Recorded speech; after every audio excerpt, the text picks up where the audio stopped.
So I will request Ma'am Rohisi to introduce and we will give permission for this part of the class.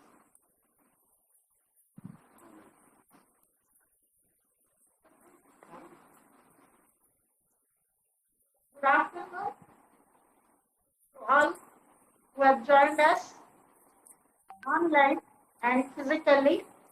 We have with us today the Dean of Faculty of Social Sciences, Professor G.R.P. Singh, and the Professor of Botany Department, Professor Ram Naresh Raji, and Dr. Rajendra Prasad, and staff members of Botany Department, and behind the scene who helped for all the arrangement for organizing the AECC 1 classes, Professor Sahu. English में बोले So it is indeed a very special moment for us that for the first time the university is organizing AECC 1 classes collectively. Earlier, some departments used to do it on their own, but this time it has been done collectively. मेरे प्रिय छात्रों, आपको मैं बता दूं कि पहली बार Elon Mithila university जो है वो AECC 1 के क्लासेस एक साथ कर रहा है सभी विद्यार्थियों के लिए।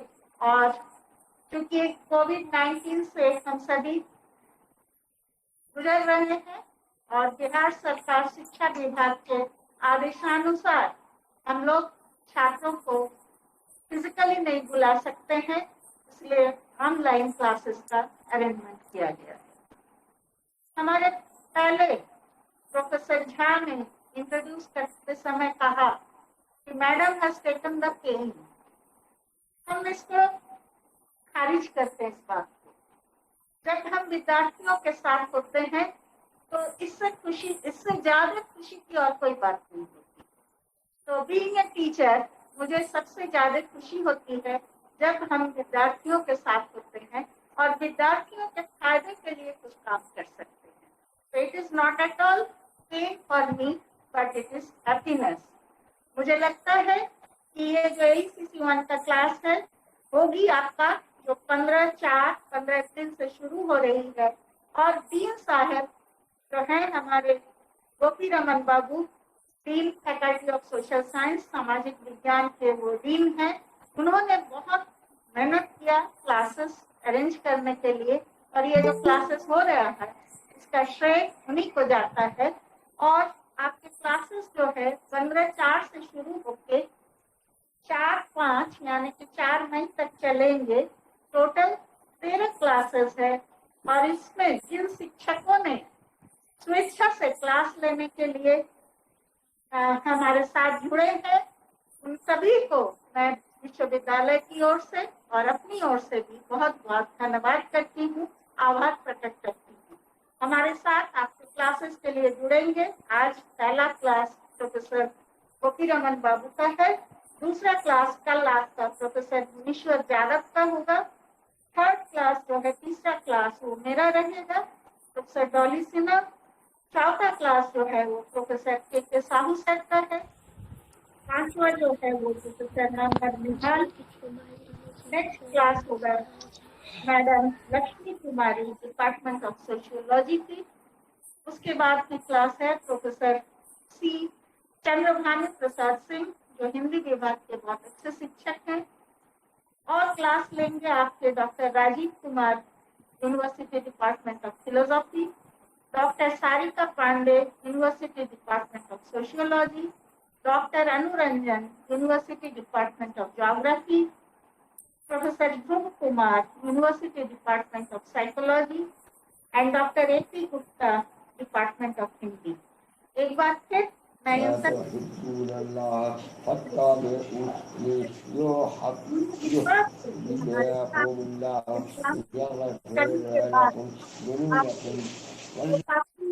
enriched महसूस करेंगे कि उन्होंने कुछ सीखा। विद्यार्थियों, सीबीसीएस, आप सौभाग्य है आपका कि आप सीबीसीएस स्ट्रीम में पढ़ रहे हैं और आप जानते होंगे कि सीबीसीएस स्ट्रीम में हर क्लास का, हर कोर्स का विशेष महत्व होता है। तो आपके लिए जो एईसीसी क्लास है जिसका 2 पार्ट है, एक पार्ट एनवायरनमेंट से जुड़ा हुआ है, एनवायरमेंटल सस्टेनेबिलिटी, और दूसरा पार्ट जो है वो स्वच्छ भारत है, अभियान एक्टिविटीज। तो ये दोनों जो है बहुत महत्वपूर्ण है आज के दिन में। हम सभी जानते हैं एनवायरनमेंट के कई इश्यूज हैं और कैसे हम लोग इसको कंट्रोल कर सकते हैं, पोल्यूशन लेवल को, और हम अपने देश को ही नहीं पूरे विश्व को कैसे स्वच्छ रख सकते हैं, ये आज का बहुत बड़ा मुद्दा है। और आप फिर मार्कशीट पे, आपके सर्टिफिकेट में जब लिखा रहेगा कि आपने ये कोर्स सक्सेसफुली किया है, अच्छे क्रेडिट के साथ किया है, तो आगे चल के आपको जॉब मार्केट में भी सुविधाएं हैं। इन बातों के साथ अब मैं जो डायस डॉक्टर GRP सिंह को मैं आमंत्रित करती हूँ कि वो आज अपना क्लास लें। उनका टॉपिक है एनवायरमेंटल एथिक्स एंड इकोसिस्टम। ये दिखा सकते हो, टाइम टेबल दिखा दो बच्चों को।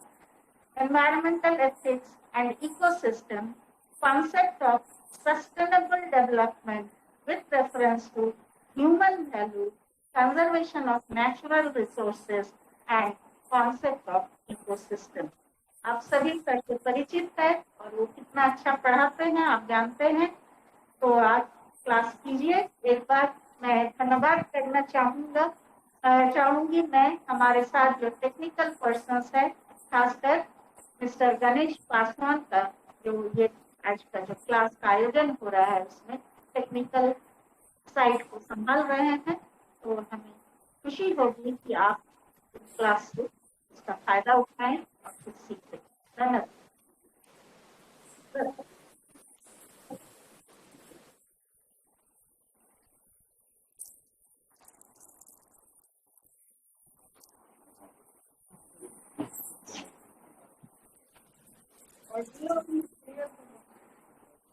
सबको एक बार बोल देना कि सब हम लोग रखे थे।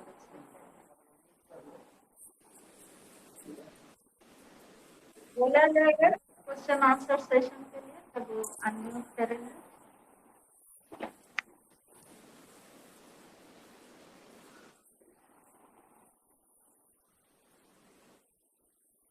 सब तक focus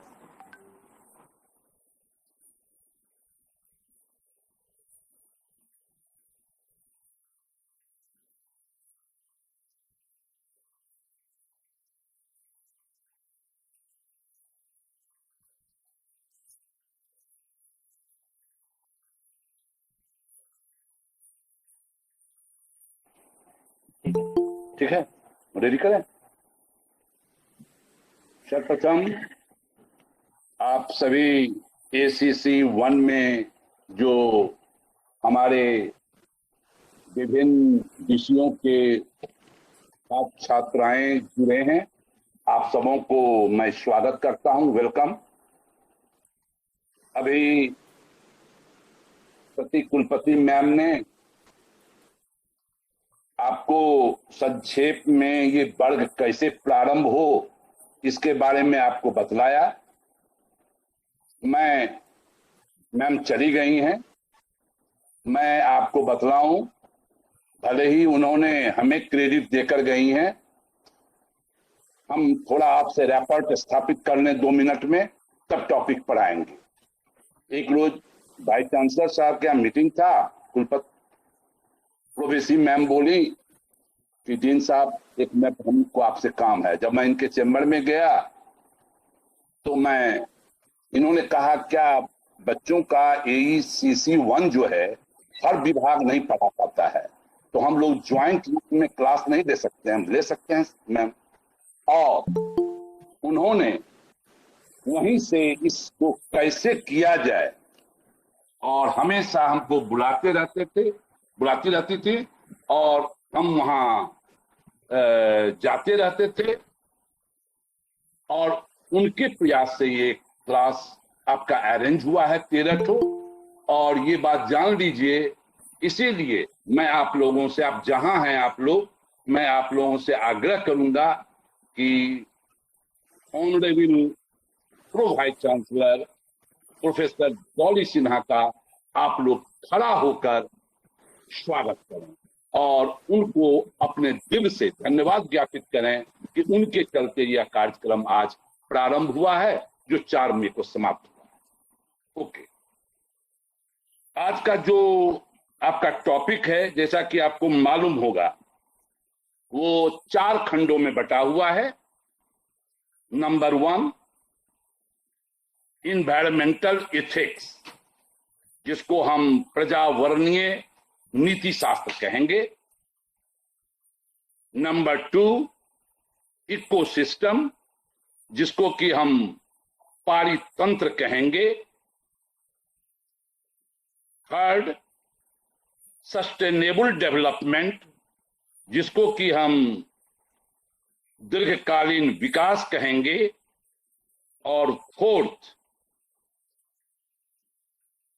conservation of natural resources, जिसको कि हम प्राकृतिक संसाधनों का संरक्षण कहेंगे। इस प्रकार हमारा टॉपिक मूलतः 4 भागों में बटा हुआ है।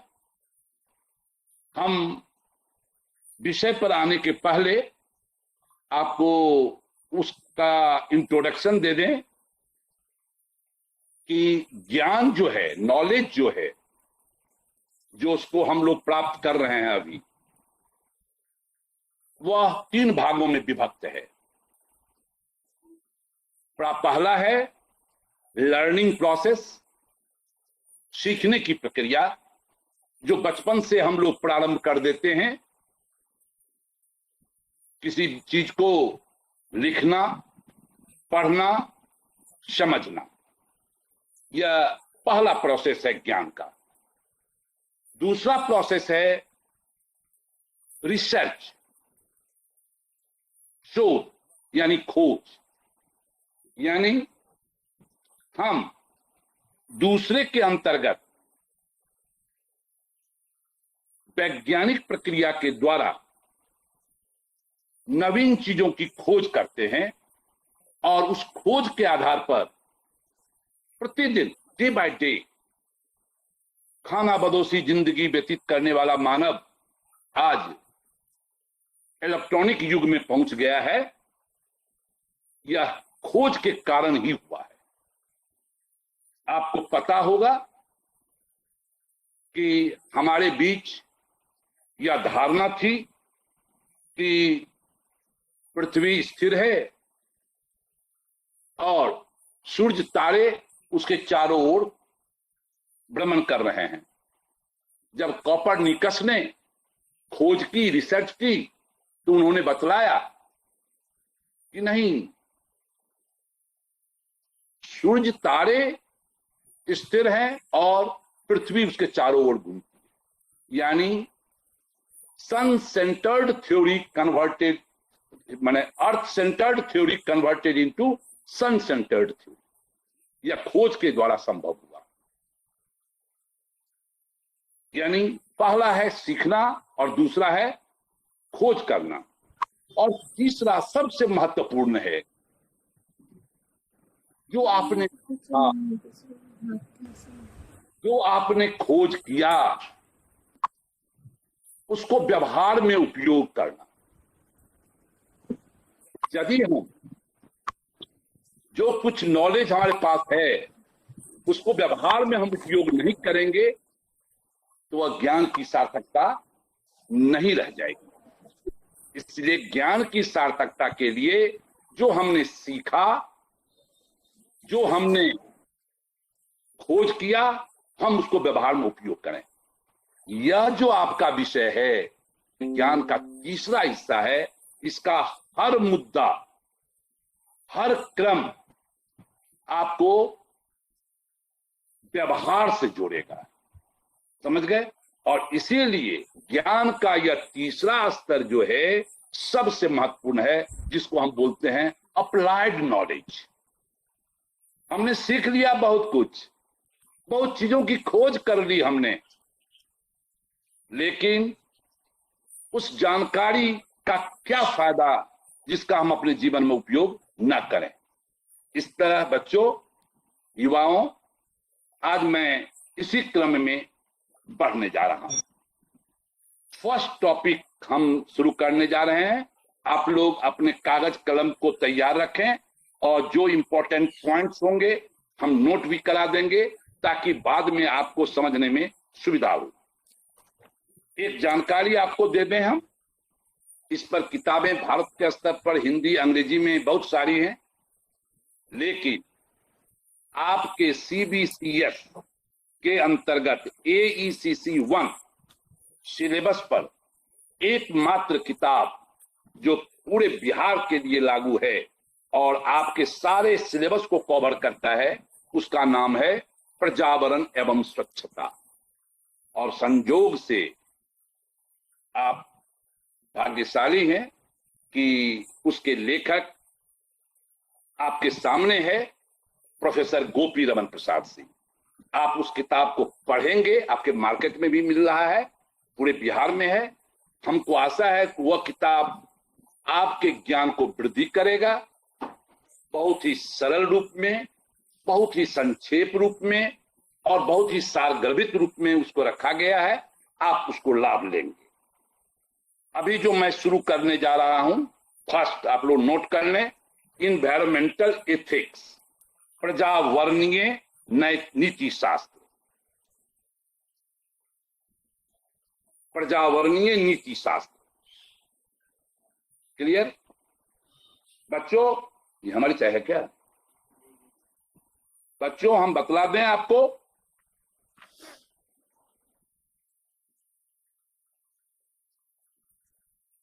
पर्यावरण संरक्षण एवं पृथ्वी बचाओ दृष्टिकोण से 1970 में पृथ्वी दिवस मनाने का कार्यक्रम शुरू हुआ था। उस कार्यक्रम में वैज्ञानिकों ने, जो साइंटिस्ट हैं, जो खोज करते हैं दिन रात, उन्होंने हार मान ली कि इस पृथ्वी को बचाना अब वैज्ञानिकों के हाथ में नहीं है। उन्होंने समाज दार्शनिकों से कहा, अब आप ही के हाथ में उपाय है कि आप ऐसा कुछ सुझाव दें जिसके कारण पृथ्वी को और पर्यावरण को बचाया जा सके।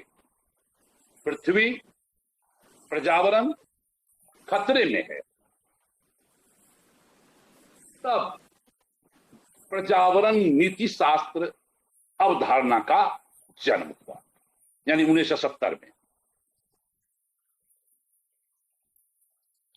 बच्चों अब ध्यान देंगे, यहां पर दो शब्द है, पर्यावरण और नीति शास्त्र।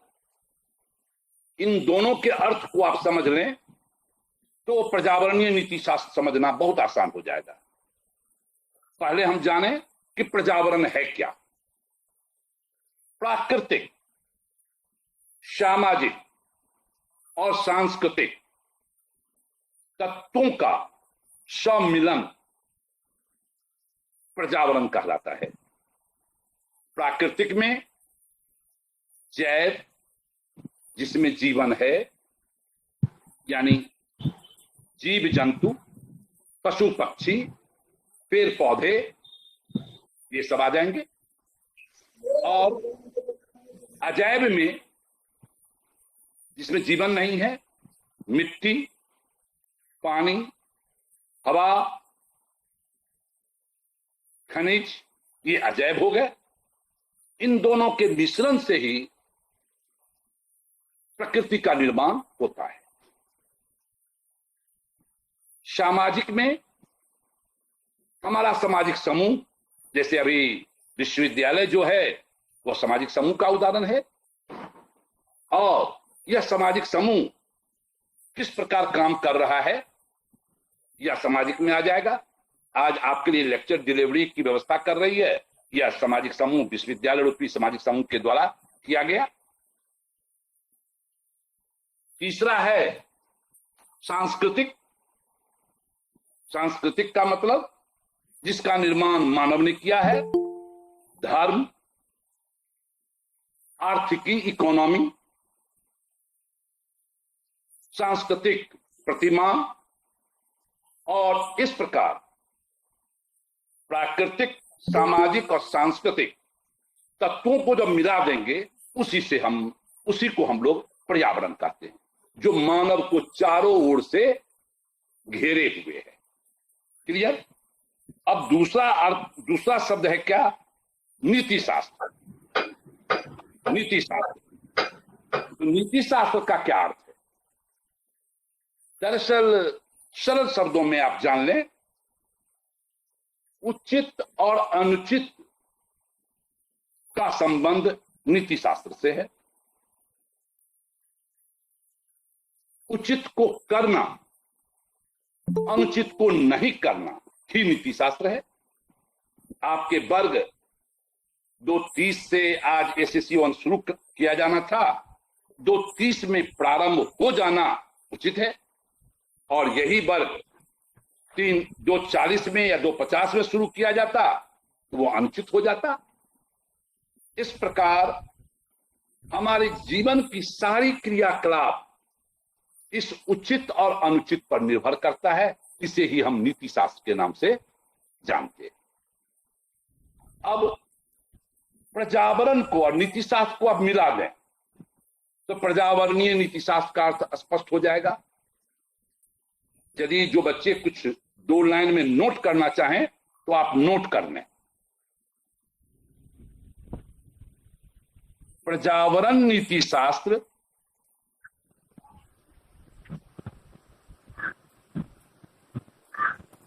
दर्शन का वह भाग है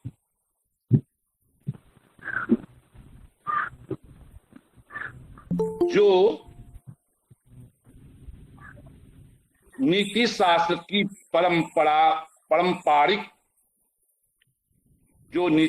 की पारंपरिक सीमाओं को मनुष्य के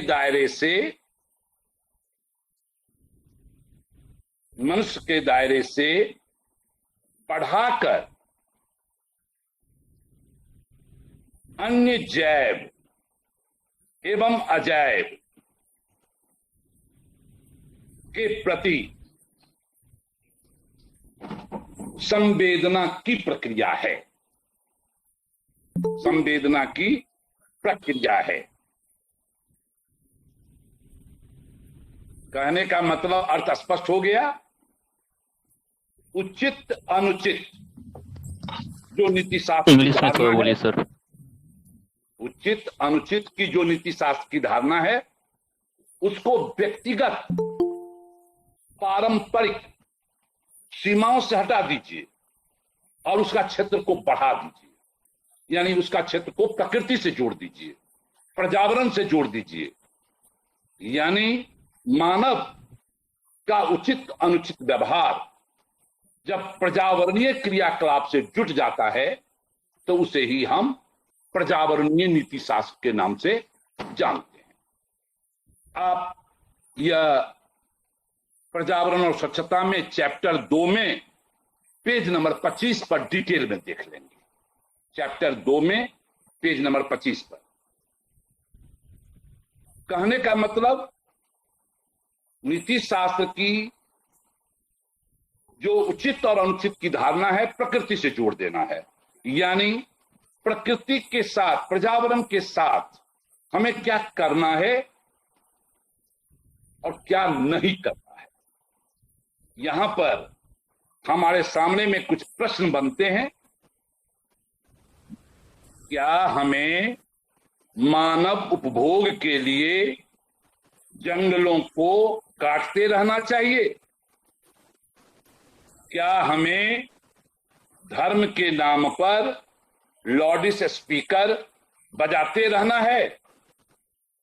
क्या हमें भविष्य की पीढ़ियों के लिए पेट्रोल एवं डीजल नहीं बचानी है?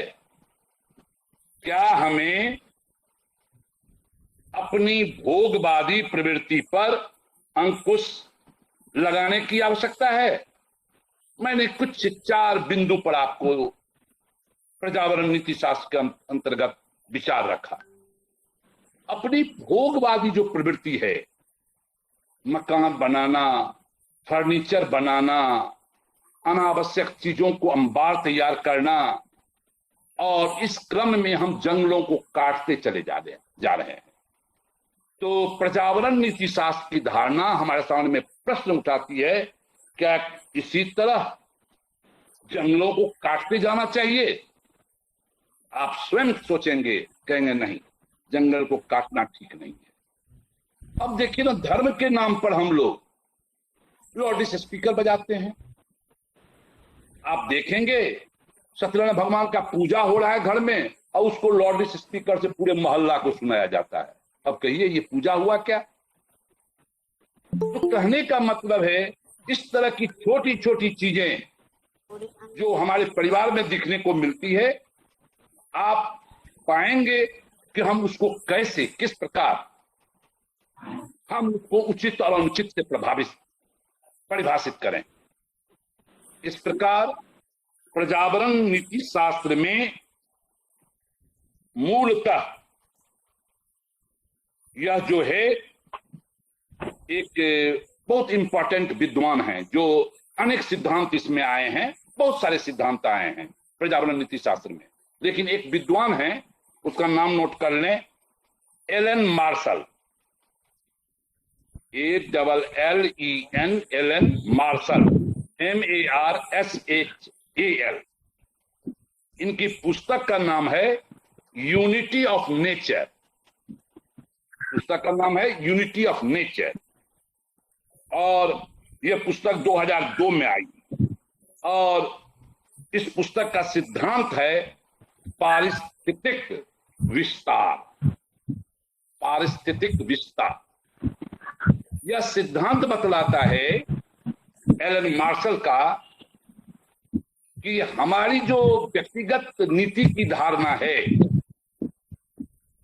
उचित और अनुचित का, उसको हम विस्तार कर दें, फैला दें। हम जीव जंतु से भी उचित अनुचित को जोड़ दें, हम पेड़ पौधों से भी उचित अनुचित को जोड़ दें। जिसमें जान नहीं है, अजैब चीजें, पहाड़, झरने, मिट्टी, उसको भी हम उचित अनुचित से जोड़ दें। और जब इस तरह हम अपने पारिस्थितिक विस्तार करेंगे, तब पर्यावरण नीति शास्त्र का निर्माण होगा। क्लियर? इस प्रकार व्यक्तिगत उचित अनुचित की धारणा को पर्यावरण से जोड़ने की जो प्रक्रिया है, उसे ही हम पर्यावरण नीति शास्त्र के नाम से पुकारते हैं। अब हम दूसरा टॉपिक पर आ जाएं। दूसरा टॉपिक मेरा है, अपने लोगों का है, इकोसिस्टम। इकोसिस्टम यानी पारितंत्र। इसमें आप पर्यावरण और स्वच्छता नामक पुस्तक में देखेंगे, ये चैप्टर 3 में पेज नंबर 34 पर डिटेल में मिलेगा। यहां हमें यह समझना है कि पारितंत्र किसे कहते हैं। जैविक घटकों एवं अजैविक घटकों, जैविक मतलब बायोटिक कंपोनेंट्स, और जैविक घटकों मतलब अबायोटिक कंपोनेंट्स, इन दोनों के कॉम्बिनेशन को, मिश्रण को पारितंत्र के नाम से पुकारते हैं। बड़ी सरल परिभाषा है। यदि जैव तत्वों को और जैव तत्वों से मिलाकर हम सोचते हैं, उस पर मनन करते हैं, उसके हित में कार्य करते हैं, उससे संबंधित उचित विचारों का पालन करते हैं, अनुचित विचारों को दूर रखते हैं तो उसे ही पारितंत्र के नाम से पुकारा जाता है। यानी जैव अजैव का सम्मिश्रण पारितंत्र के नाम से जाना जाता है। अब बच्चे आप नोट कर लें, जैव घटकों के 3 रूप हैं। नोट कर लें, जैविक घटक के 3 रूप, यानी बायोटिक कंपोनेंट्स के 3 रूप। नंबर 1 उत्पादक यानी प्रोड्यूसर्स,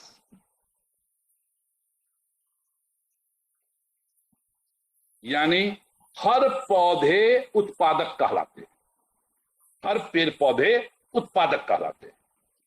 दूसरा उपभोक्ता, जिसको हम कंज्यूमर्स कहते हैं।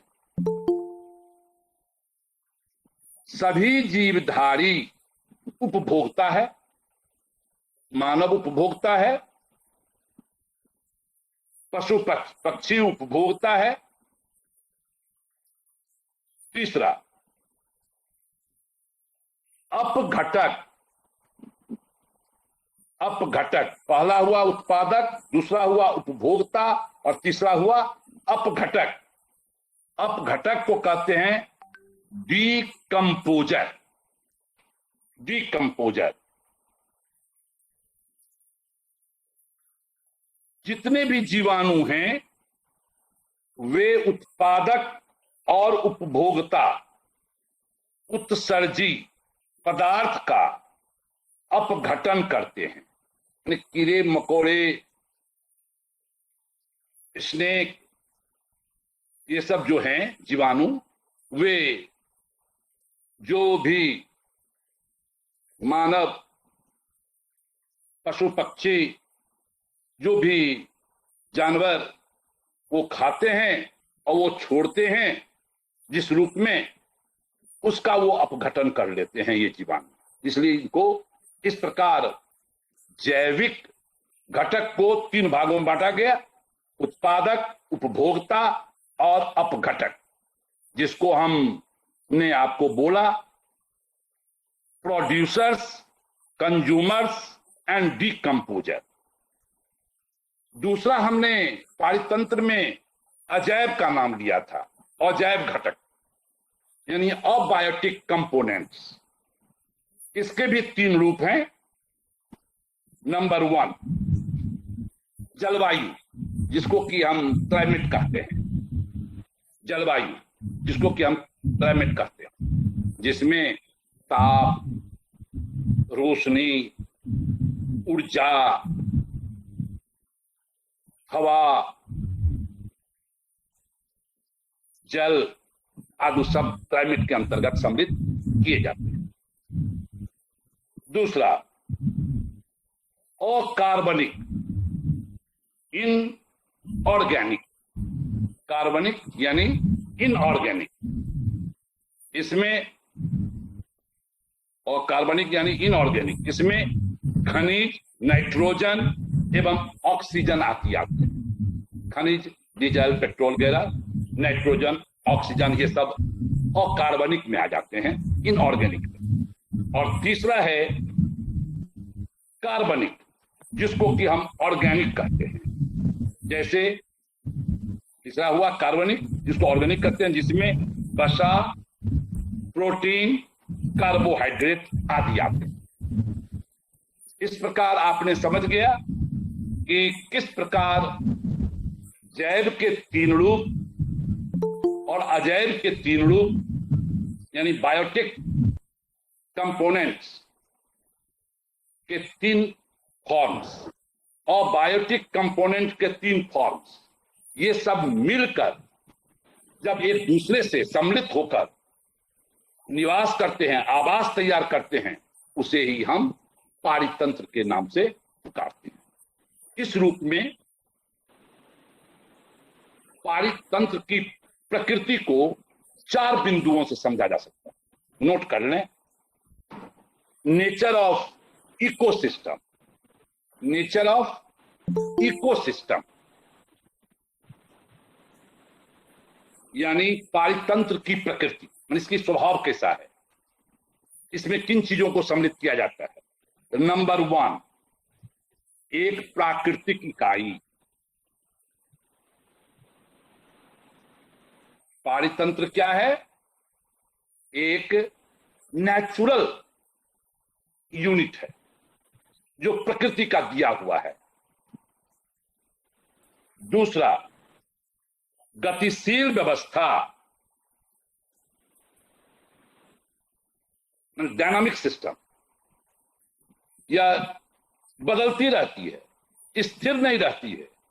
अब देखिए ना, हमारे आपके ऊपर ओजोन लेयर है। ओजोन लेयर हम लोग का छतरी का काम करता है। जैसे हम लोग पानी पड़ने लगता है, छाता लगा लेते हैं, और छाता लगाने से हम पानी से बचने का प्रयास करते हैं। यह ओजोन लेयर जो है, सूर्य की जो रोशनी आती है और उसमें जो गंदगियां हैं, विकिरण है, जो हम मानव के लिए खराब होगा, वो ओजोन लेयर उसको रोक देती है और हमारे लिए स्वच्छ, हेल्दी लाइट को भेजती है। लेकिन दुख की बात क्या है, मानव ने जैव ने अजैव के साथ इतना छेड़खानी किया कि ओजोन लेयर में छेद हो गया है। अब यदि छाता में छेद हो जाए और पानी पड़े तो हम आप बच पाएंगे? नहीं बच पाएंगे। पानी गिर रहा है, सदन पर गिरेगा। वही स्थिति ओजोन लेयर में हो गया है। इसीलिए वैज्ञानिकों का कहना है कि इट इज डायनामिक सिस्टम। पारितंत्र जो है स्थिर नहीं है, वो हमेशा चलायमान रहता है, जो जैव और अजैव के संपर्क में बदलता रहता है।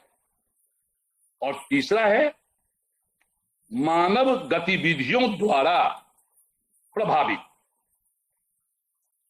मानव गतिविधियों द्वारा प्रभावित माने एफेक्टेड बाय ह्यूमन एक्टिविटीज। कहने का मतलब, मानव ने अपने गलत क्रियाकलाप के द्वारा, गलत कार्यक्रम के द्वारा, अपने गलत दिनचर्या के द्वारा पारितंत्र को छिन्न भिन्न कर दिया है। कैसे? अत्यधिक जनसंख्या वृद्धि के कारण और नियंत्रित औद्योगिकरण के कारण और नियंत्रित नगरीकरण के कारण और नियंत्रित परिवहन के कारण, और इन व्यवहारों के द्वारा मानव ने पारितंत्र को डिस्टर्ब कर दिया है। इसीलिए आज यह विषय पूरे बिहार के सभी बच्चों के लिए, सभी विषयों के लिए, चाहे वो किसी भी विषय के हों, मैथ को हों, फिजिक्स के हों, सोशियोलॉजी को हों, उर्दू के हों, सभी बच्चों के लिए, मैथिली के हों, के लिए अनिवार्य माना गया है, ताकि बच्चे अवेयर हों कि हमारे चलते प्रकृति किस प्रकार बर्बाद हो रही है मानवीय एक्टिविटी के कारण। छोटा सा उदाहरण देंगे। वाहन आवश्यक है, वह गलत नहीं है, लेकिन उपयोग करने का तरीका हमारा आपका गलत है। जिस फैमिली में यूथ रहते हैं, यदि स्कूटी है और या मोटरसाइकिल बाइक है, और आप देखेंगे 10 कदम पर दुकान है, कोई सामान लेने जाते हैं तो आप बाइक से जाते हैं, चलते हुए जा सकते हैं, तो उतना समय तो हम प्रकृति की रक्षा कर सकते हैं। मैंने एक छोटा उदाहरण से आपको समझाया। इस प्रकार मानव क्रियाकलाप के द्वारा पारितंत्र का छेड़छाड़ होता है। और चौथा है ऊर्जा प्रवाह पर निर्भर। जो ऊर्जा, एनर्जी हमें प्राप्त होता है, उस पर अत्यधिक निर्भरता के कारण पारितंत्र डिस्टर्ब हो रहा है। यदि हमारी निर्भरता उस पर कम हो तो हम कर सकते हैं। अब अनावश्यक पंखा से भी काम चला सकते हैं, वहां एसी चलाए हुए हैं, यह बर्बाद करना हुआ। तो इस प्रकार पारितंत्र के ये 4 नेचर जो हैं वो पारितंत्र को समझने में सहायक होते हैं। इस प्रकार मैंने आपको 2 टॉपिक पर संक्षेप में बतला दिया। आप किताब को पढ़ेंगे, मुझे आशा है और क्लियर हो जाएगा। तीसरा टॉपिक हम शुरू करने जा रहे हैं सस्टेनेबल डेवलपमेंट, जिसको कि हम हिंदी में कहेंगे दीर्घकालीन विकास। ये तीसरा टॉपिक जो आपका है पर्यावरण स्वच्छता नामक पुस्तक में आप चैप्टर 4 में 47 पेज पर देखेंगे। अब दरअसल समय सीमा ऐसे निर्धारित है तो बहुत आगे हम बोल नहीं सकते हैं, हम बार बार घड़ी भी देख रहे हैं। नेचर ऑफ इकोसिस्टम जो था उसका फर्स्ट वाला प्लीज एक बार फिर से डिस्क्राइब कर दीजिए प्लीज। तो इकोसिस्टम का फर्स्ट वाला जी सर, फर्स्ट वाला जो प्रकृति और क्या है, नंबर 2 में गतिशील व्यवस्था था, नंबर 3 में मानव गति विधियों पर nature of ecosystem, nature of ecosystem sir, एक प्राकृतिक इकाई। फर्स्ट वाला नेचर ऑफ इकोसिस्टम टॉपिक बता दीजिए प्लीज सर, एक बता टॉपिक दीजिए। एक फर्स्ट पॉइंट। जी सर, जी सर। हाँ, फर्स्ट सेकंड थर्ड फोर्थ पूरा पॉइंट बस बता दीजिए। नंबर 1 एक प्राकृतिक इकाई। Okay, thank you sir. English number 2 गतिशील व्यवस्था। नंबर 3 मानव गतिविधियों द्वारा प्रभावित। Yes sir, thank you so much sir. Number 4 ऊर्जा प्रवाह पर नियंत्रण। Thank you. हाँ, वेरी गुड। थैंक यू अब देखिए सस्टेनेबल डेवलपमेंट आप किस डिसिप्लिन की हैं, बोल रही हैं, किस विषय की हैं? तो इंग्लिश सर। सिक्योर। अच्छा, हम कोशिश करेंगे कि अंग्रेजी वर्ड थोड़ा हम प्रयोग करें। हाँ सर, इंग्लिश का टॉपिक सब में बता दीजिए सर। ठीक है। सस्टेनेबल डेवलपमेंट यानी दीर्घकालीन विकास।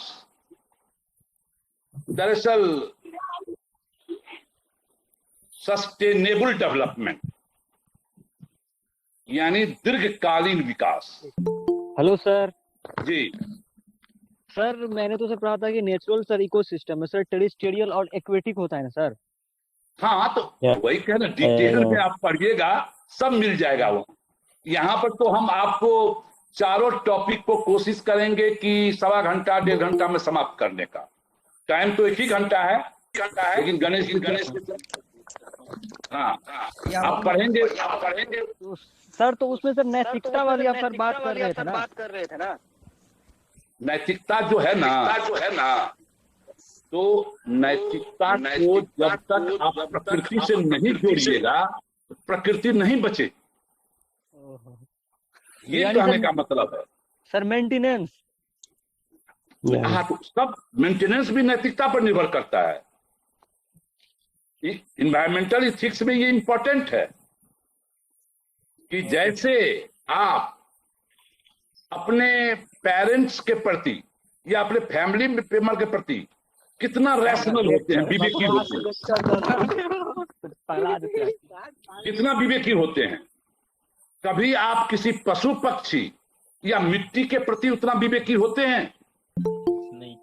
इन्वायरमेंटल इथिक्स कहता है कि नहीं, उस पशु पक्षी पेड़ पौधे वह मिट्टी भूमि जिस पर आप चलते हैं, आपकी गाड़ियां दौड़ती हैं, आप भवन में बैठकर रहते हैं, उस मिट्टी के प्रति भी आपका लगाव होना चाहिए। To love soil, to love animal, to love water, to love air, ये है इन्वायरमेंटल इथिक्स। इसीलिए तो वैज्ञानिक हार मान गया कि हमसे अब संभलने वाला नहीं है, तब सोशल फिलोसफर को इसमें शामिल किया गया। ठीक है, अब तीसरा आपको देखें, तीसरा देखें सस्टेनेबल डेवलपमेंट। सस्टेनेबल डेवलपमेंट अरे ट्रांसलेट कर लेना। हाँ, हम सारे बच्चों को लेकर बोल रहे हैं बेटा, ताकि सभी समझ जाए।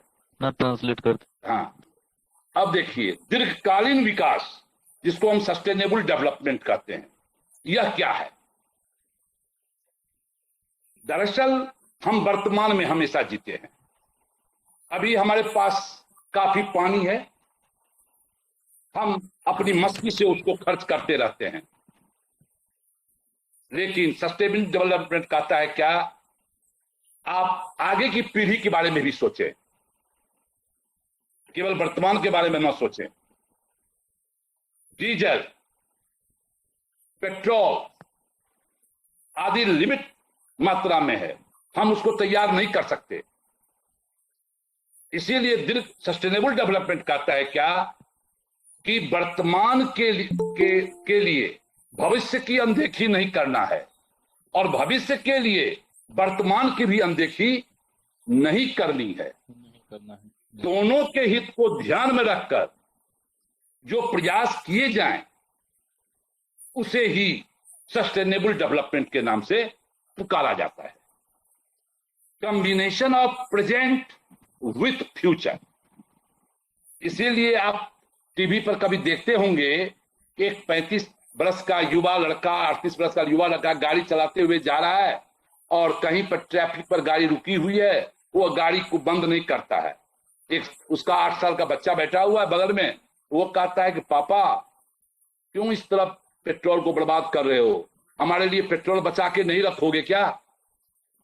कितना डिसेंट ये प्रचार है कि हम वहां पर पेट्रोल को सेव कर सकते हैं, इसलिए वो प्रचार निकाला गया है।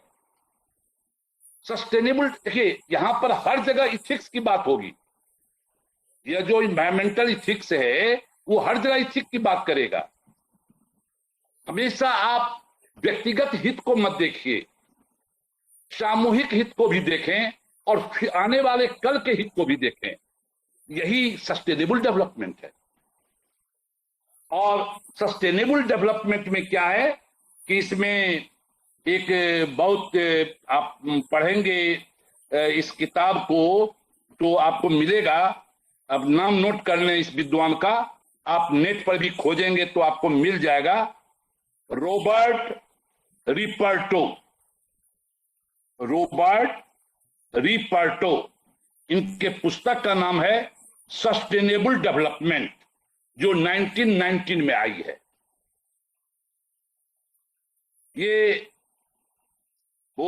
इन्होंने लिखा है कि दीर्घकालीन विकास के उद्देश्यों और रणनीति के तहत सभी तरह की संपदाओं, मानवीय और प्राकृतिक एवं वित्तीय संसाधनों समेत एक ऐसी व्यवस्था करना ताकि दीर्घ काल तक धन में तथा आम लोगों के जीवन स्तर और कल्याण के लक्ष्य को ध्यान में रखकर विकास की उस रणनीति को अस्वीकार किया जाता है जिसके तहत वर्तमान जीवन स्तर में वृद्धि के नाम पर प्राकृतिक एवं मानवीय संसाधनों का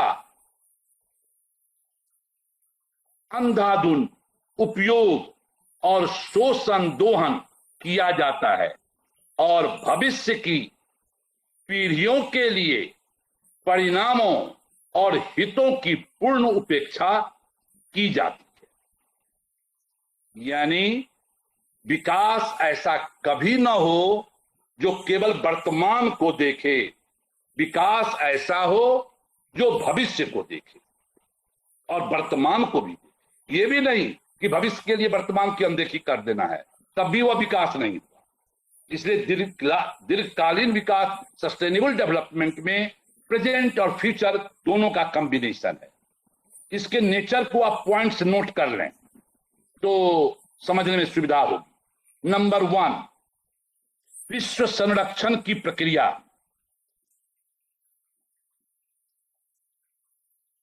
नंबर 2, विकास का दृष्टिकोण। समग्र। नंबर 2, विकास का दृष्टिकोण समग्र। नंबर 3, 2 तथ्यों पर केंद्रित।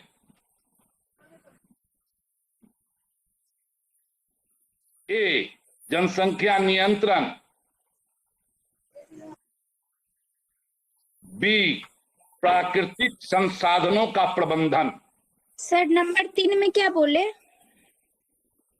नंबर 3 हुआ 2 तथ्यों पर केंद्रित, focused on 2 facts. 1,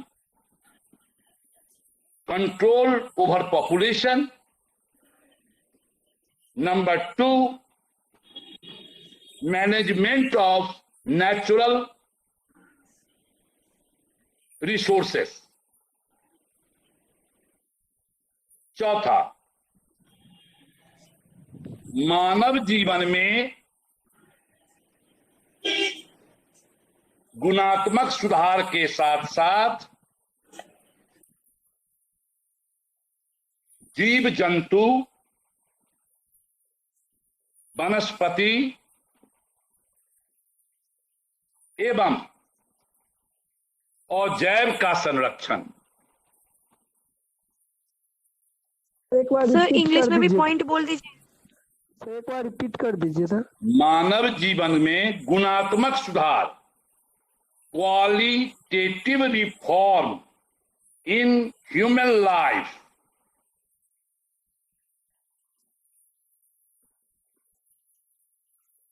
to save flora and fauna,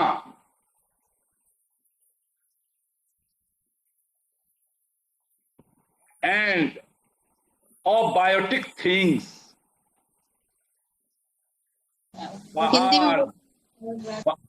पहाड़, झरने, मिट्टी, पत्थर। एक बार हिंदी में भी बोल दीजिए। 5वां पॉइंट, बहुमुखी विकास। हेलो सर, चौथा पॉइंट फिर से बोलिए ना। मानव जीवन में गुणात्मक सुधार, मानव जीवन में गुणात्मक सुधार के साथ साथ, प्लीज ऑफ योर वीडियो। मानव जीवन में गुणात्मक सुधार के साथ साथ जीव जंतु, वनस्पति एवं और जैव का संरक्षण। 5वां, बहुमुखी विकास।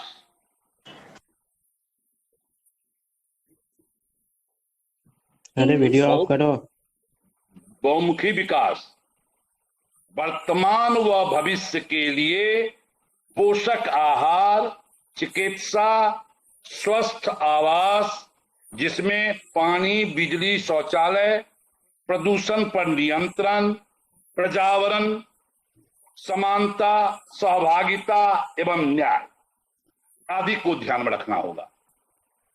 यानी शौचालय केवल पैसे वालों के लिए नहीं, जिसको खाने पर लाले पड़े हैं उनको भी शौचालय चाहिए। यह दीर्घकालीन विकास की धारणा है, तभी हम प्रकृति को सेव कर सकते हैं। इस प्रकार दीर्घकालीन विकास मानव, समाज एवं प्रकृति संदर्भित वैज्ञानिक सोच एवं व्यवहार की प्रक्रिया है। अब हम लोग लास्ट 4th जो टॉपिक है उस पर आएंगे।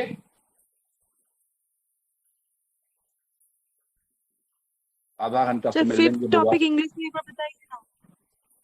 चौथा 5th टॉपिक इंग्लिश में। 5th टॉपिक इंग्लिश में बता दीजिए ना।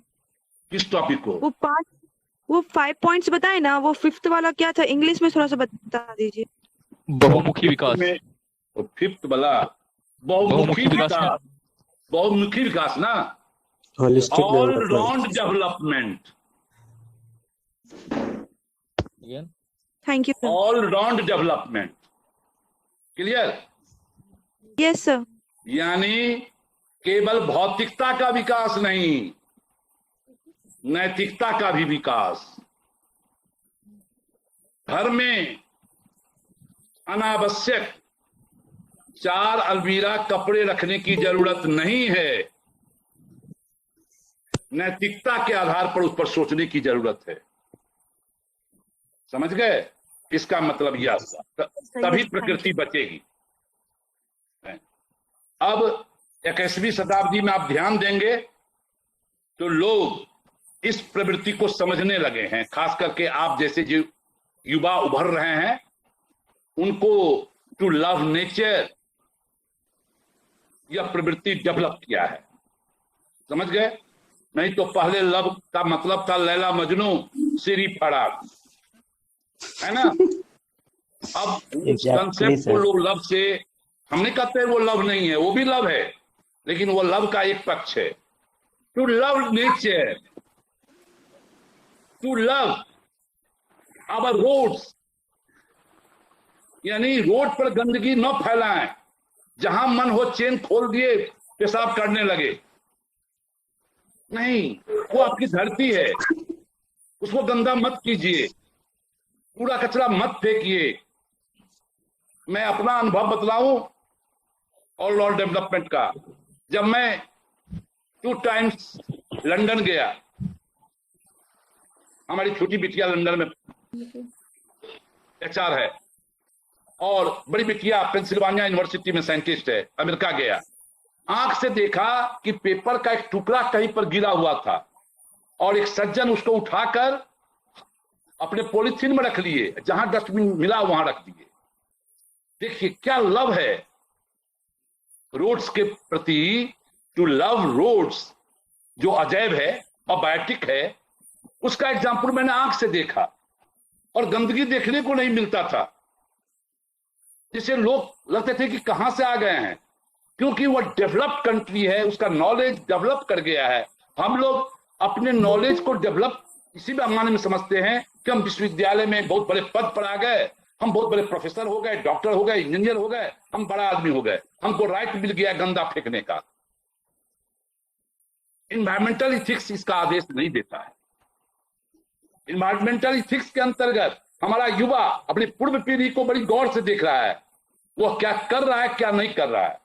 मैं आप पढ़ा रहा हूं, आपको बतला रहा हूं, इसी से बात नहीं बनेगी, लेकिन जब हमारे आप चाल चलन चरित्र को देखेंगे तब बात बनेगी। तब लगेगा कि हाँ, पढ़ाने वाला व्यक्ति सिर्फ पढ़ा नहीं रहा है, उसका व्यवहार भी उस अनुकूल है। यही है इन्वायरमेंटल इथिक्स। इसीलिए मैंने शुरू में ही बोल दिया था आपको ज्ञान के संदर्भ में, बड़ी बड़ी चीजों को सीख लेना, बड़ी बड़ी चीजों की खोज कर लेना ज्ञान नहीं है, जब तक हम उसका व्यवहार करना नहीं सीखें। एक छोटा उदाहरण से समझावे।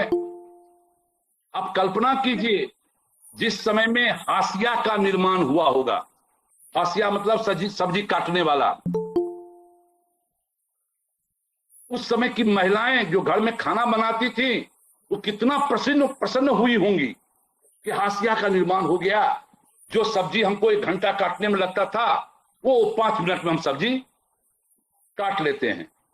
लेकिन उस हाशिए का उपयोग एक पति महोदय ने अपनी पत्नी के गर्दन काटने में लगा दिया। इसमें हाशिया का दोष है क्या? नो सर, हाशिए का कोई दोष नहीं है, या हाशिए को यूज करने वाले का दोष है। इसीलिए इन्वायरमेंटल इथिक्स कहता है कि प्रकृति ने आपको चीजें दी है, उसको हाशिए की तरह दुरुपयोग मत करें। यही है इन्वायरमेंटल इथिक्स। ठीक है, अब लास्ट टॉपिक पर आ जाएं, चौथा पर, conservation of nature, conservation of natural resources. Conservation of natural resources, प्राकृतिक संसाधनों का संरक्षण।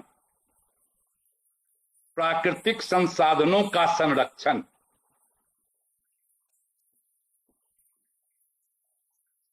अब प्रश्न उठता है प्राकृतिक संसाधनों का संरक्षण, कंजर्वेशन ऑफ नेचुरल रिसोर्सेस। पहले ये जान लें कि नेचुरल रिसोर्सेस है क्या। बड़ी छोटी परिभाषा है, आप नोट कर लें। संसाधनों का विवेकपूर्ण उपयोग,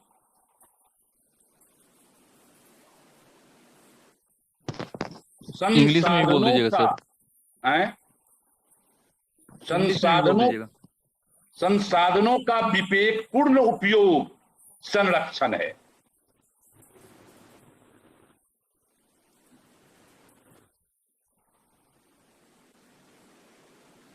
कहने का मतलब हुआ जो भी नेचर के द्वारा रिसोर्सेस हमें प्राप्त हुआ है, यदि उन प्राकृतिक संसाधनों का हम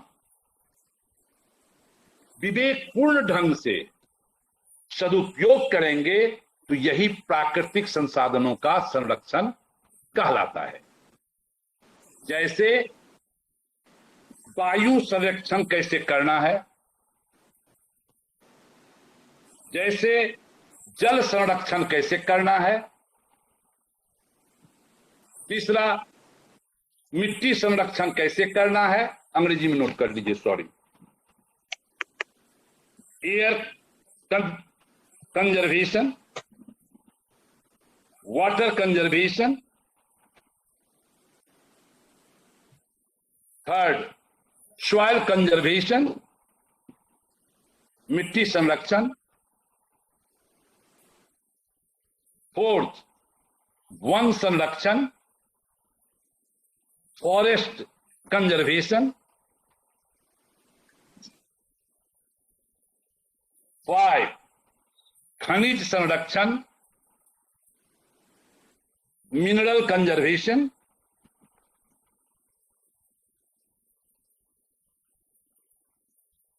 six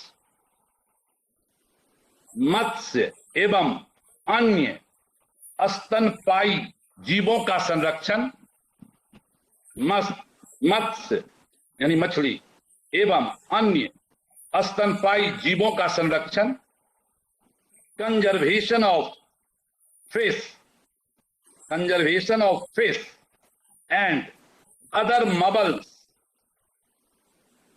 other marine mammals, MARINE, marine mammals. सातवां जैव विविधता संरक्षण, जैव विविधता संरक्षण, कंजर्वेशन ऑफ बायोडायवर्सिटी, जैव विविधता संरक्षण, conservation of biodiversity,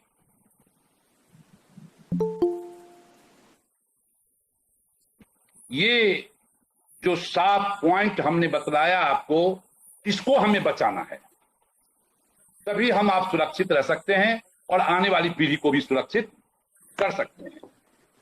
in 7 point में कहीं कोई कंफ्यूजन नहीं होनी चाहिए आपको। अब सर फर्स्ट पॉइंट क्या है? एयर कंजर्वेशन, वायु संरक्षण। हम लोग अपने प्रयास से वायु को गंदा न करें। अब प्रश्न उठता है, ये जो हम 7 पॉइंट्स आपको नोट कराए हैं, जो प्रारंभ में हम बोले थे अप्लाइड नॉलेज, व्यवहार का ज्ञान, व्यवहारिक ज्ञान, हमको जो ज्ञान प्राप्त हुआ, क्या बंद हो गया क्या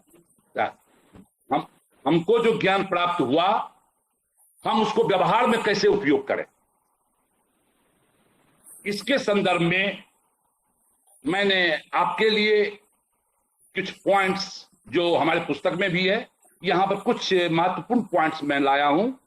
आप इसको ऐसे नोट करेंगे, participation in natural resources, participation in natural resources, प्राकृतिक संसाधन संरक्षण में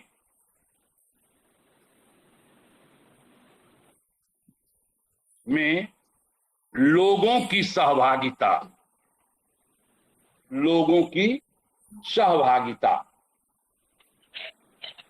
अंग्रेजी हो गया people participation in natural resources.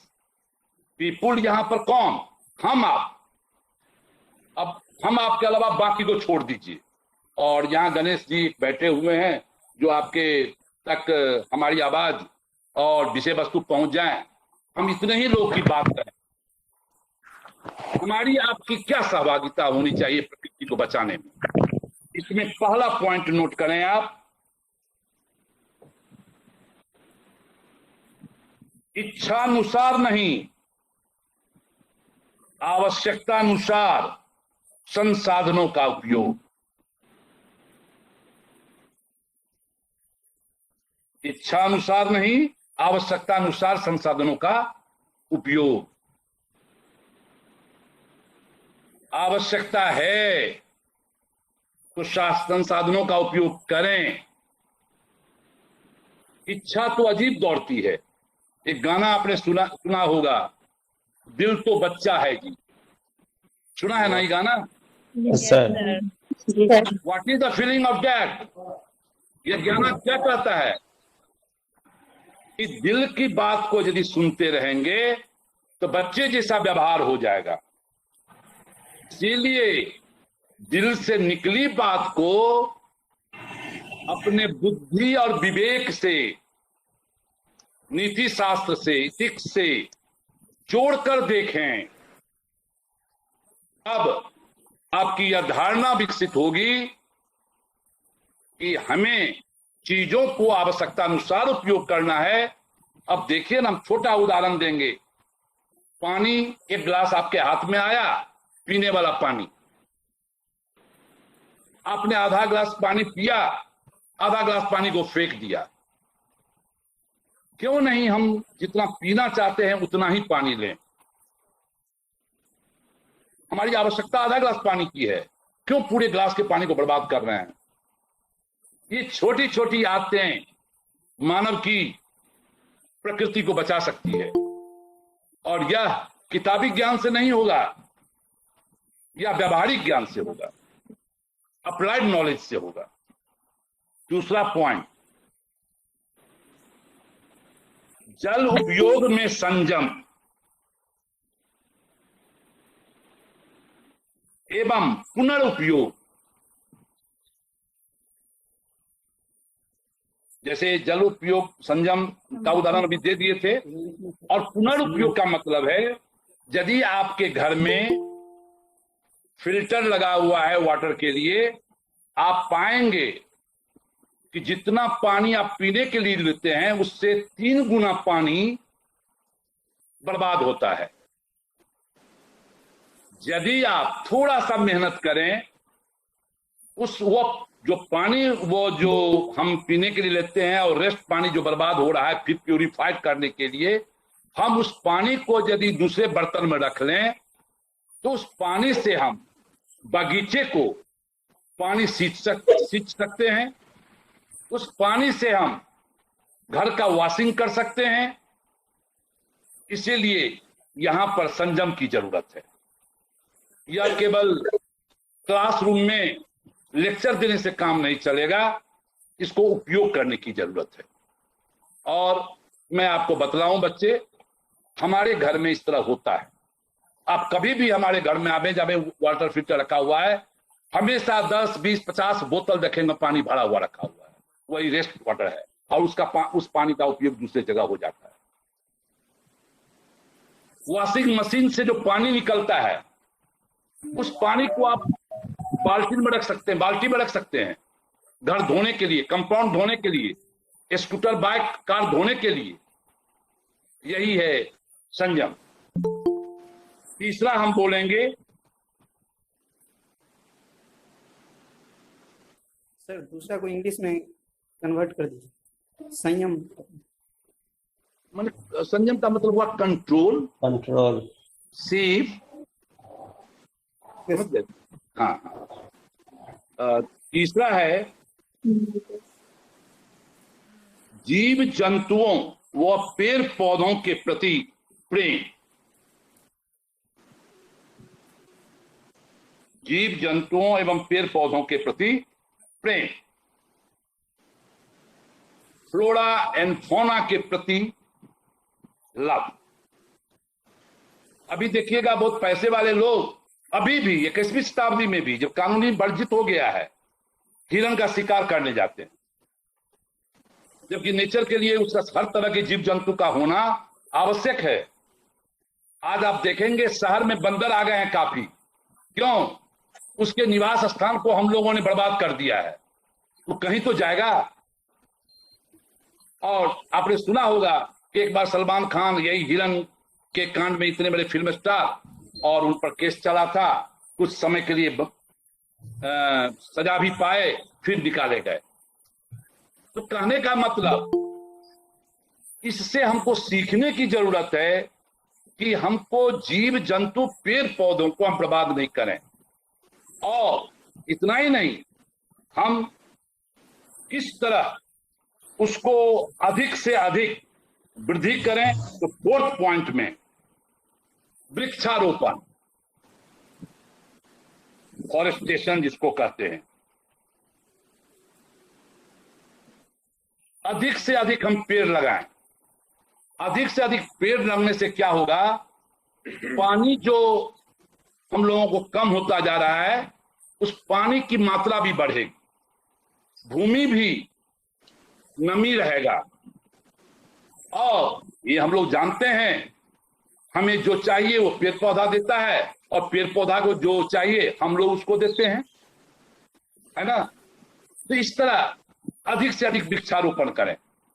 हम लोग बर्थडे पर पार्टी देते हैं और मेरा सुझाव होगा अपने विश्वविद्यालय पोस्ट ग्रेजुएट फर्स्ट सेमेस्टर के बच्चों से कि आप अपने विभागाध्यक्ष से परमिशन लेकर, और प्रोवीसी मैम निश्चित रूप से अलाउ कर देंगी, आप फर्स्ट सेमेस्टर में हैं, अभी तो कोरोना काल है, बाद में जब होगा तो आप परमिशन लें कि हम एक पेड़, अच्छा पेड़ लगाएंगे यूनिवर्सिटी में और उसको हम गोद लेंगे। जब तक हम यहाँ 1.5 साल 2 साल रहेंगे और उस पेड़ का आप नाम भी अपने नाम से रख सकते हैं। तो एक इस तरह यदि हम एक ही पेड़ इस 2 साल में लगा लिए और उसका हम संरक्षण कर दिए तो समझिए मेरा प्रकृति के प्रति लगाव हुआ और इस तरह हमने प्रकृति को बचाने में अपना योगदान दिया। आज से करीब 10 साल पहले घर का थोड़ा खाता पीता आदमी हूं मैं। हमारे पिताजी 108 पेड़ लगाए हैं और उसका नाम है रामबाग। 13 ईस्वी में उसमें मैंने काउंटिंग किया तो 78 पेड़ थे और 30 पेड़ बर्बाद हो गए थे। तो हम लोगों ने परिवार में, हम लोग जो 4 भाई थे, हम लोगों ने सोचा कि 30 पेड़ को फिर लगाया जाए और इस पॉइंट ऑफ व्यू से उस 30 स्थान पर मैंने नए पेड़ को लगाया और अभी वो फल देने लगा है। तो यह अभी नेचर के प्रति एक हमारा पार्टिसिपेशन होगा। तो इस तरह जहां मौका मिले आप पेड़ लगाएं। आप जिस छत पर रहते हैं, सपोज कीजिए उतना बड़ा कंपाउंड नहीं है तो बालकोनी में ही एक बड़ा गमला में कम से कम आप अपने हाथों से 5 पौधे जरूर लगाएं और उसको इस तरह सेवा करें कि वो आपको प्रकृति के प्रति सेवा करने का मौका हुआ। तो इस तरह वृक्षारोपण के द्वारा आपका पार्टिसिपेशन टू सेव नेचर में होगा। 5वां पॉइंट है शौचालय का उपयोग। कभी भी जहां तहां नहीं जाए। हमारा देश निसंदेह थोड़ा गरीब राष्ट्र है, पॉपुलेशन के हिसाब से उतना संसाधन नहीं है, लेकिन इसके बावजूद हम लोग कोशिश करें कि शौचालय का उपयोग करें। स्वच्छ भारत अभियान जो 2014 में शुरू हुआ था 2 अक्टूबर के महात्मा गांधी की जयंती के अवसर पर, उसमें शौचालय स्वच्छ भारत अभियान, जिसमें शौचालय निर्माण की प्रक्रिया शुरू हुई थी, तो काफी हम लोगों ने सफलता पाई है उसमें। तो ये नेचर के प्रति बहुत बड़ा पार्टिसिपेशन हुआ पॉलिटिकल स्तर पर, राजनीतिक स्तर पर। छठा है स्वच्छता अनिवार्य। सैनिटेशन को हम जीवन का हिस्सा बनाएं, जहां तहां न थूके, जहां तहां गंदगी न फैलाएं। अपने क्लासरूम को यह समझ करके मेरा क्लासरूम है, हम इसको साफ करके रखें। यदि एक क्लास में 60 बच्चे, यदि 30 बच्चे रेगुलर आते हैं और वो प्रण कर रहे हैं कि हमारा क्लासरूम हमेशा नीट एंड क्लीन रहे, तो रह सकता है। एक व्यक्ति चाहेगा नहीं रह सकता है, लेकिन हम सभी चाहेंगे तो रह सकता है। इसीलिए मैं एक टीचर के रूप में, एक विभागाध्यक्ष के रूप में, एक संकाय अध्यक्ष के रूप में और आज आपके एक स्पीकर के रूप में आपसे उम्मीद करूंगा कि जब कोरोना के फ्री हम हों तो अपने विभाग को, अपने विभाग के अगल बगल के एरिया को हम एकदम पवित्र बनाकर रखें। यह नेचर के प्रति बहुत बड़ा हमारा सहभागिता होगा। सातवां खनिज संसाधनों का विवेकपूर्ण उपयोग। खनिज संसाधनों का विवेकपूर्ण उपयोग। आप यूथ हैं, आपके पास साधन भी है, लेकिन हम बाइक से नहीं जाएंगे यूनिवर्सिटी, हम साइकिल से यूनिवर्सिटी जाएंगे। हाँ, लंबी दूरी जाना है तो बाइक यूज करेंगे, और 2-4-5 किलोमीटर पर घर है, हम साइकिल से आएंगे, साइकिल से जाएंगे। तो इससे पेट्रोल डीजल का सेविंग हो जाएगा। एक छोटा उदाहरण से मैंने समझाया, इस तरह के सैकड़ों उदाहरण हैं, तो हम आप उपयोग के द्वारा उसको बचा सकते हैं। आठवां अजैव तत्वों, पहाड़, झरने एवं भूमि आदि से प्रेम। यानी प्रेम की परिभाषा को एलन मार्शल के शब्दों में बढ़ा दीजिए। केवल मां से प्रेम मत रहने दीजिए, केवल पिता से प्रेम मत रहने दीजिए, केवल अपने 2 मित्र से प्रेम मत रहने दीजिए। उस प्रेम का विशाल क्षेत्र कर दीजिए, उसको नेचर तक पहुंचा दीजिए। प्रकृति से भी प्रेम करना हम सीखें तो हमारा बचेगा। यही कंजर्वेशन ऑफ नेचुरल रिसोर्सेस है। छठा पॉइंट क्या हुआ सर? प्लीज, क्या बोले सर? छठा पॉइंट रिपीट कर दीजिए सर। छठा पॉइंट स्वच्छता अनिवार्य। Sanitation is essential. Sir 7th point भी। 7th है खनिज संसाधनों का विवेकपूर्ण उपयोग। पेट्रोल डीजल का उपयोग अपने विवेक के अनुसार करें।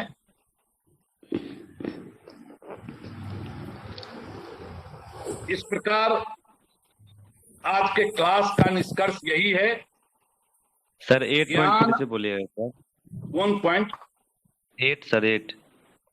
अजैव तत्वों और बायोटिक एलिमेंट्स से प्रेम। टू लव और बायोटिक एलिमेंट्स, पहाड़, झरने, भूमि आदि।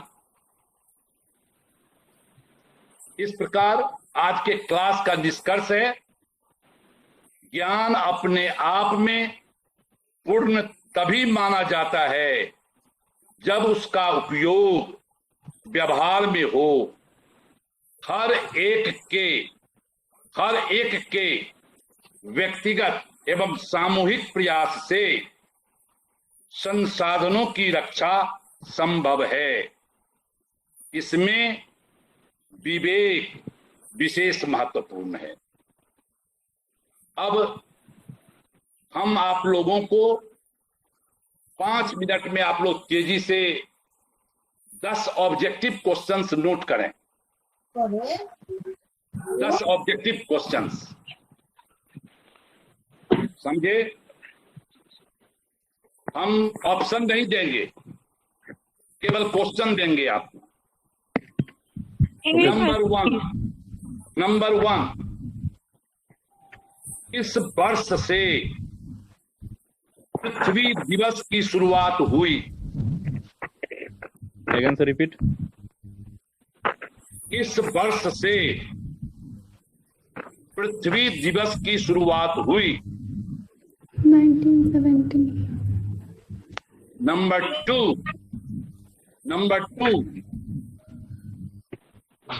कौन सा दिन विश्व जैव विविधता संरक्षण दिवस? कौन सा दिन विश्व जैव विविधता संरक्षण दिवस के नाम से जाना जाता है? Repeat please sir, repeat. कौन सा दिन विश्व जैव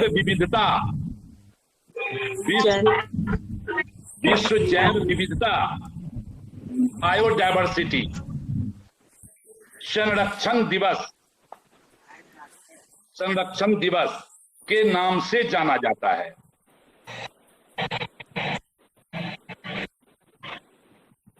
तीसरा क्वेश्चन,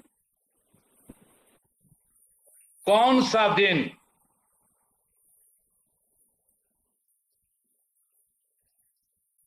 अंतरराष्ट्रीय जैव विविधता दिवस के नाम से जाना जाता है? एक बार रिपीट कीजिए ना। कौन सा दिन अंतरराष्ट्रीय जैव विविधता दिवस के नाम से जाना जाता है? चौथा, कौन सा दिन रिपीट कर दीजिए ना एक बार। कौन सा दिन अंतरराष्ट्रीय जैव विविधता दिवस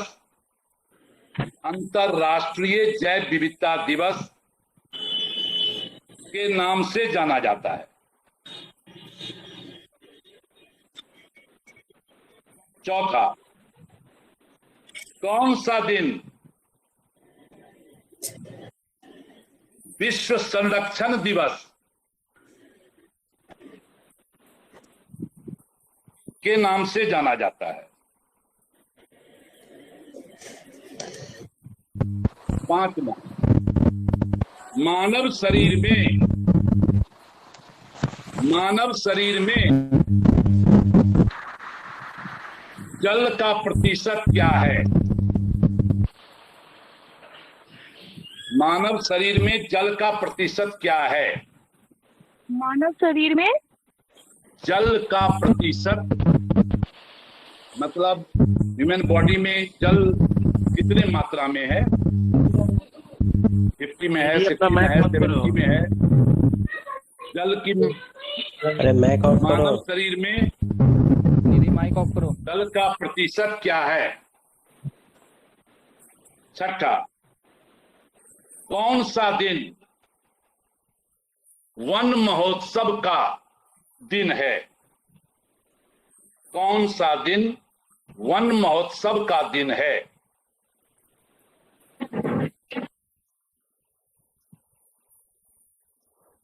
सातवां, कौन सा दिन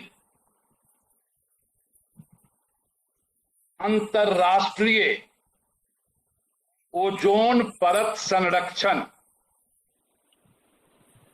कौन सा दिन अंतरराष्ट्रीय ओजोन परत संरक्षण दिवस मनाया जाता है? आठवां, कौन सा दिन विश्व पर्यावरण? आठवां, कौन सा दिन विश्व पर्यावरण दिवस के रूप में मनाया जाता है?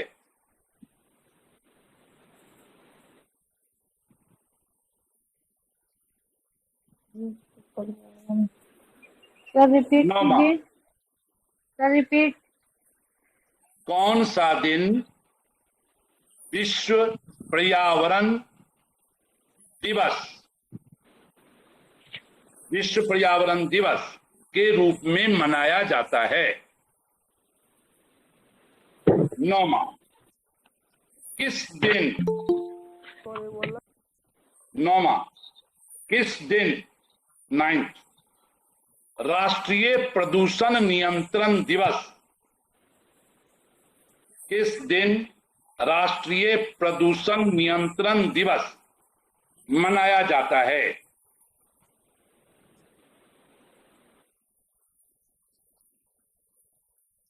इस दिन राष्ट्रीय प्रदूषण नियंत्रण मनाया जाता है। हाँ, दिवस मनाया जाता है।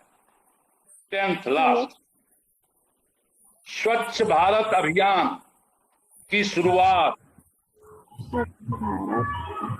स्वच्छ भारत अभियान की शुरुआत कब हुई? Sir repeat the question. स्वच्छ भारत अभियान की शुरुआत कब हुई? ये 10 क्वेश्चन अभी आपको मैंने दिया ऑब्जेक्टिव टाइप का। इसका आंसर सर 8 का रिपीट करिएगा। आपके 10 क्वेश्चन का आंसर स्वयं अभी लिखें और स्वयं जांच करें। जिनका 10 में 10 ठीक होगा वो अपने को एक्सेलेंट माने, वो बेहतर कर सकते हैं। Sir ji, fourth question repeat. Question number 1 and 2 please repeat कर दीजिए ना सर, प्लीज। हाँ, अच्छा कर देते हैं। जो 10 का 10 आंसर जानते हैं स्वयं अपना लिखिएगा। आप आंसर खोज लीजिएगा नेट के द्वारा। 10 में 10 आ गया, यू आर एक्सीलेंट। जिनको 10 में 9 आया, गुड। जिनको 10 में 8 आया, एवरेज। जिनको 7 आया, बिलो एवरेज। और जिनको 6 और बिलो आया, नॉट सेटिस्फैक्टरी। ये विश्व मानक है, इसीलिए यू जज योरसेल्फ। अब पुनः मैं एक बार और आपको रिपीट कर देता हूं, आप मिला लें 10 question. Thank you sir. Number 1, किस वर्ष से पृथ्वी दिवस की शुरुआत हुई? दूसरा, कौन सा दिन विश्व जैव विविधता संरक्षण दिवस के नाम से जाना जाता है? तीसरा, कौन सा दिन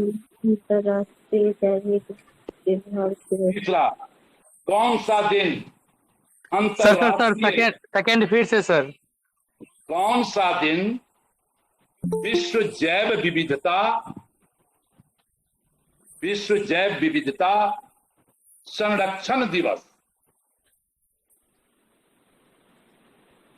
कौन सा दिन विश्व जैव विविधता संरक्षण दिवस के नाम से जाना जाता है? तीसरा, कौन सा दिन अंतरराष्ट्रीय जैव विविधता दिवस के नाम से जाना जाता है?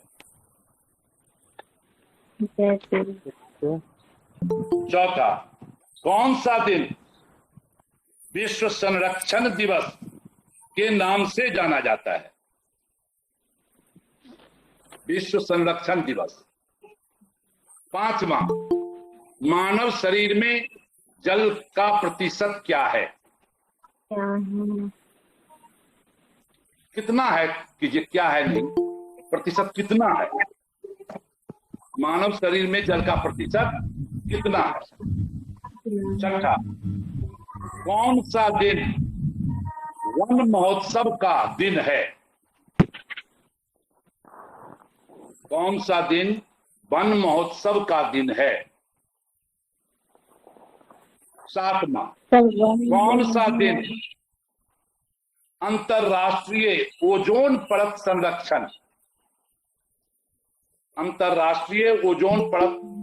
संरक्षण दिवस मनाया जाता है? आठवां, कौन सा दिन विश्व पर्यावरण दिवस के रूप में मनाया जाता है?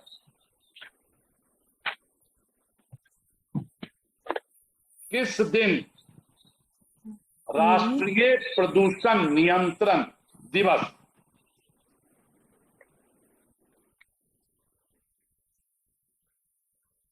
किस दिन राष्ट्रीय प्रदूषण नियंत्रण दिवस मनाया जाता है?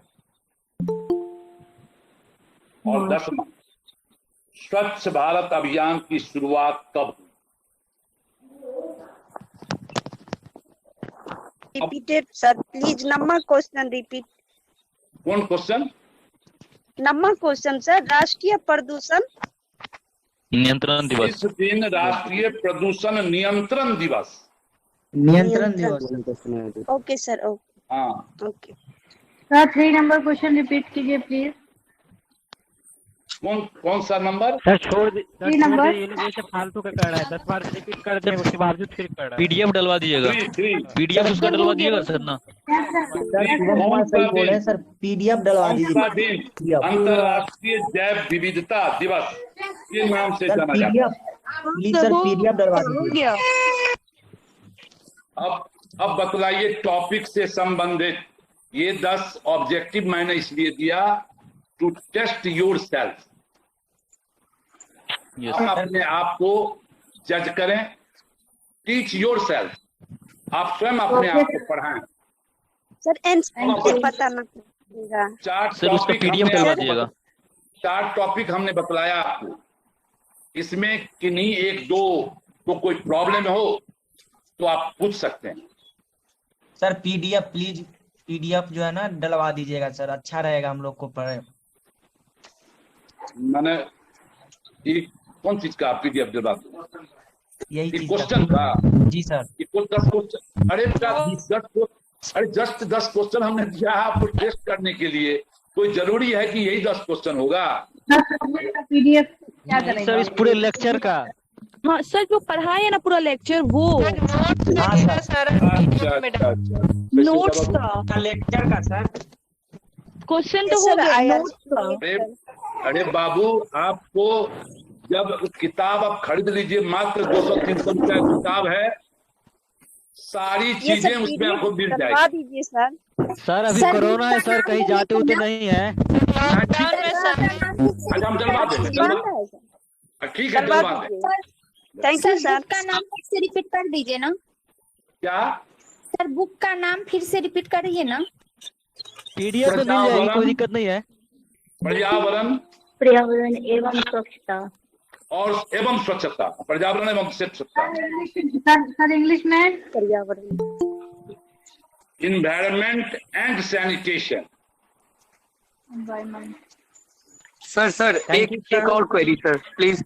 हाँ बोलिए सर। इस क्लास में सिर्फ 100 लोग ज्वाइन हो पा रहे हैं, जबकि हमारे बहुत सारे फ्रेंड्स ज्वाइन नहीं हो पाए हैं सर। इसका कुछ प्लीज सॉल्यूशन निकालिए सर। दूसरा लिंक बनवा दीजिएगा तो हो जाएगा।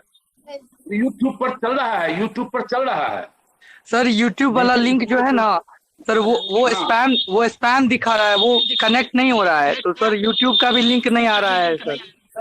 नहीं चल रहा है, चल रहा है, हो जाता है ब्रो, यूट्यूब पे हो जाता है, हो रहा है क्लास। नहीं जो ऑर्गेनाइज कर रहे हैं वो बोल रहे हैं कि यूट्यूब पर चल रहा है। सर प्लीज एक बार चैनल का नाम पूछ के बताइए ना प्लीज सर। सर मैं बता दूंगा भाई ब्रो, मैं बता दूंगा। अरे सर क्लास खत्म हो गई, उसमें डाला हुआ है आपके नेट पर। जिसको जो प्रॉब्लम है मैं बता रहा हूँ, मेरे को पता है कि कौन सा चैनल पे क्लास हो रही है, ठीक है, मेरे को पता है, मैं अभी किया हूँ यूट्यूब पे जाकर के, ठीक है सर। तो बताओ ना तो। चैनल का नाम भाई मैसेज में लिखो ना यहाँ पे चैट बॉक्स में। क्लास रहता है सर। आप फिर हमको डिस्कनेक्ट होना पड़ेगा ब्रो। चैनल का नाम तो लिख दे। मैं अभी बताता हूँ, रुको सुनो। चैनल का नाम बताइए। मैं बता रहा हूँ अभी, just 2 minute wait some time. और टेक्स्ट कर दिए हैं Ganesh Babu. Okay yes sir कर दिए हैं। Yes sir, we got it thank you sir. हाँ टेक्स्ट कर। और कोई प्रॉब्लम? डिस्टेंस एजुकेशन और कोई problem? No sir. No sir, channel next का क्लास नाम कब लिख होगी देना है, सर? ले लो भाई। हाँ, कल ये फिर बताओ क्लास होगी। चैनल का क्या नाम है, लिखो। Thank you. सर आप कितने बजे ऑनलाइन होते हैं? कल भाई प्रोफेसर चैनल का मुनीश्वर नाम है यादव का क्लास होगा। Director of distance. क्या तो कितने बजे सर? आप यही बजे 2:30 यार तुम 2:30 यार तुम लोग बोलना बंद करोगे, सर को बोले दो ना। 2:30 से अरे प्रतिदिन लिखो क्लास चैनल का चलेगा। नाम, लिखो ब्रो, चैनल का नाम लिख लो। 2:30 नहीं दे रहा कोई आपका बात। लिसन 2:30 आप लोग से प्रतिदिन क्लास भाई चैनल चलेगा। का नाम बोलो, लिखो। मैं बता रहा हूँ चैनल का नाम है। चैनल का नाम वो ग्रुप में है, ग्रुप में भेज रहे हैं। We got the channel name. Just unmute all. First देखिए, फर्स्ट डे था तो मैडम खुद आई थी प्रोविसी में। कल 2:30 से क्लास चलेगा। ओके, अब bye. Bye. Thank you sir. Thank you sir. Thank you sir. Thank you sir. Thank you sir. बोले थैंक यू सर। तोरी के पास चाबी है।